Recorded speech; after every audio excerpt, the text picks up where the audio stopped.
Question number 2 ہے، بلال خان کا مریدکے سے پوچھ رہے کیا درود تاج جو ہے وہ ثابت ہے؟ اگر نہیں ہے تو سب سے افضل درود کون سا ہے؟ درود تاج میں نور من نور اللہ کے الفاظ ہیں، تو کیا یہ پڑھنا چاہیے؟ سب سے افضل درود شریف وہی ہے جو بخاری مسلم میں نبی الاسلام سے جب صحابہ کرام نے پوچھا کہ آپ نے ہمیں سلام تو سکھا دیا، السلام علیکہ ایھا النبی، اب آپ ہمیں یہ بھی تعلیم فرمائے کہ ہم آپ اور آپ کی آل کے اوپر درود کیسے پڑھیں، تو نبی الاسلام نے درود ابراہیمی تعلیم فرمایا۔ اور مسلم میں تو الفاظ ہیں کہ آپ تھوڑی دیر کے لیے خاموش ہو گئے، جو اس چیز کی علامت تھی کہ آپ کے اوپر وحی نازل ہوئی، اور پھر آپ نے پوچھا وہ سائل کدھر ہے جو مجھ سے پوچھ رہا تھا، پھر نبی الاسلام نے اسے کہا کہ کہو اللہم صلی علی محمد وعلی آل محمد کما صلیت علی ابراہیم وعلی آل ابراہیم انک حمید مجید، اللہم بارک علی محمد وعلی آل محمد کما بارکت علی ابراہیم وعلی آل ابراہیم انک حمید مجید۔ اور یہ حدیث سنن کبری البیہقی میں ہے، اس میں تو باقاعدہ الفاظ ہیں کہ نماز میں پڑھنے کے لیے نبی الاسلام نے اس کو تعلیم فرمایا، یعنی یہ ایسا زبردست درود شریف ہے جو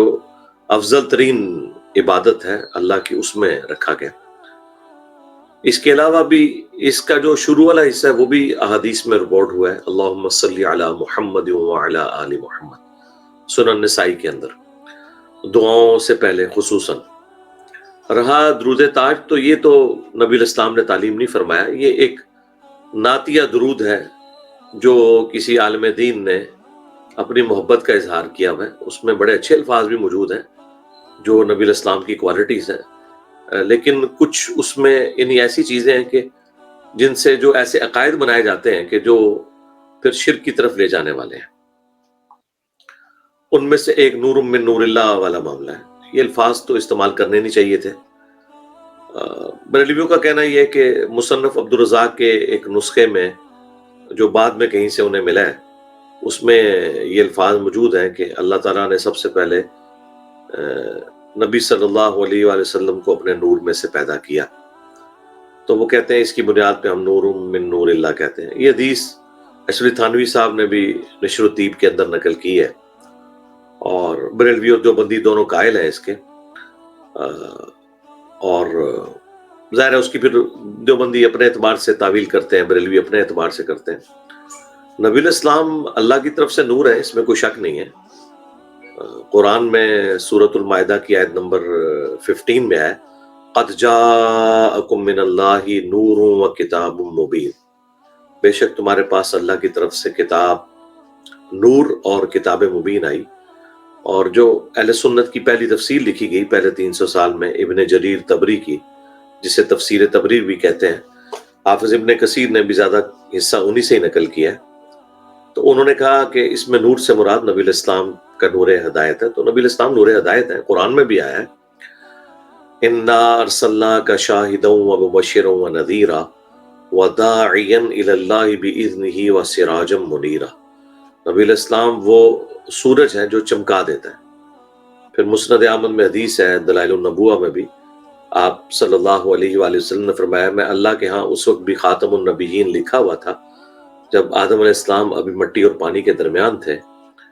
اور یہ والا حصہ تو جامعہ ترمذی میں بھی موجود ہے، اور یہ حدیثیں آپ کو مشکات میں کمبائنڈ فارم میں مل جائیں گی۔ پھر نبی الاسلام نے ساتھ ہی فرمایا میں دعائے ابراہیم ہوں، میں عیسیٰ کی بشارت ہوں،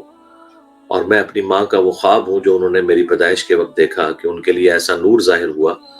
جس سے شام کے محلات بھی روشن ہو گئے۔ یعنی نبی الاسلام کی جو والدہ تھی سیدہ آمنہ سلام اللہ علیہا و رضی اللہ تعالی عنہا، ان کو اللہ تعالیٰ نے خواب میں دکھا دیا تھا کہ آپ سے وہ بچہ پیدا ہوگا جس کی حکومت بالآخر رومن امپائر کو بھی، جو اس وقت کی سب سے بڑی سپر پاور تھی، اسے بھی سپر سیڈ کر جائے گی۔ تو نبی الاسلام نور ہدایت بھی ہیں، اس میں کوئی شک نہیں ہے۔ صحیح بخاری بھی نور ہدایت ہے، صحیح مسلم بھی نور ہدایت ہے، صحابہ کرام آل البیت کے اقوال بھی نور ہدایت ہے۔ نور من نور اللہ سے مراد اگر کوئی نور ہدایت کے طور پر لیتا ہے، اور من نور اللہ سے مراد لیتا ہے، من کا ترجمہ سے ہے کہ اللہ کی طرف سے، پھر تو ٹھیک ہے، وہ تو قرآن میں ہے وَنَفَخْتُ فِيهِ مِن رُوحِي، حضرت آدم علیہ السلام کے لیے بھی کہ جب میں آدم میں اپنی روح میں سے پھونک دوں اپنی طرف سے اپنی روح سے مراد کو اللہ کی اپنی روح سے مراد یہ نہیں کہ وہ اللہ کی روح ہے، اللہ کی مخلوق روح. تو اللہ کی طرف سے نور ہے، نور من نور اللہ. اگر یہ پورا عقیدہ سمجھایا جائے تو پھر اس کی آپ کوئی کسی اعتبار سے کوئی گنجائش نہیں کر سکتی ہے، لیکن اتنے پیچ و خم میں ڈالنے کی بجائے بہتر یہ ہے کہ اس طرح کے الفاظ اس میں استعمال نہ کیا جائے. ٹھیک ہے، نور من نور اللہ نہ کہا جائے، نور اللہ کہہ لیں تو ٹھیک ہے، اللہ کا نور تو وہ تو ظاہر ہے اللہ کا نور تو ہے. اور نور یہاں مخلوق کے معنوں میں، جس طرح فرشتے بھی اللہ کا نور ہے. تو یہ ان معنوں میں نہیں کہ اللہ کے اندر سے کوئی نکلا ہے، وہ تو کفر اور شرک پہ مبنی عقیدہ ہے، وہ تو کرسچنز والے عقیدہ ہو جائے گا، ڈیوینٹی کلیم کرنے والی بات ہو جائے گی. وہ تو اللہ نے واضح کہہ دیا لم یلد ولم یولد، نہ اللہ میں سے کوئی نکلا ہے اور نہ اللہ کسی میں سے نکلا ہے. بالکل وہ یونیک ہے. قل هو اللہ احد اللہ الصمد لم یلد ولم یولد ولم یکن لہ کفوا احد. نیکسٹ